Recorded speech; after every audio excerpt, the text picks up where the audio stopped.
Sa pagkapanalo nga po ng Golden State Warriors sa last 2 games, umangat na sa 13 wins, 12 losses ang kanilang kasalukuyang record bilang number 8 sa Western Conference. At bagamat hindi pa rin sila gumagalaw sa pwesto, unti-unti na rin naman silang nakakalapit sa mga teams na nasa itaas. Sa katunayan, 1.5 games lang naman ang kalamangan sa kanila ng number 7 na Phoenix Suns, habang 2.5 games lamang ang kalamangan ng number 6 na Minnesota Timberwolves. Ibig sabihin, kapag panalo nila ang mga susunod na laro, hindi malabong umakyat sila sa standings ng West.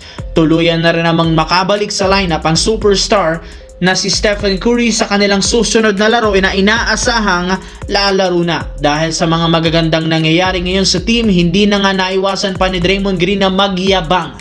Matapos nitong sabihin sa isang podcast na sisiguraduhin niya nga na magsusunod-sunod na ang kanilang panalo at aakyat na sila muli sa standings ng West, malaki pa rin naman ang kanyang tiwala sa lineup na kakayanin nilang magkampiyon ngayong taon. Samantala, ibinulgar mismo ng Los Angeles Lakers wala silang balak na i-trade si Austin Reeves ngayong season kahit kapalit man si Giannis Antetokounmpo ng Milwaukee Bucks. Pero hindi rin naman ibig sabihin nito na hindi na sila interesado sa pagkuha sa kanya.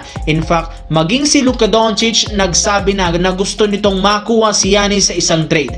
Ang gusto lamang ngayon ng Lakers makuha si Antetokounmpo nang hindi isinasakripisyo si Austin Reeves. Sa madaling salita, willing ibigay ng Lakers ang majority sa mga players maliban kay Reeves, LeBron at Luka. Ang problema, mismong mga analyst na at dating NBA player na si Kendrick Perkins na gusto nga daw talagang makuha ng Milwaukee si Reeves kung sakaling matuloy, at syempre gusto ring makuha ng Lakers ang isang Antetokounmpo dahil posibleng ang ito ang makatulong sa kanya. Pwede nga daw gamitin ng Milwaukee Bucks si Reeves bilang kanilang bagong main man at franchise player sa mga susunod na taon sa pag-rebuild ng kanilang magiging bagong lineup.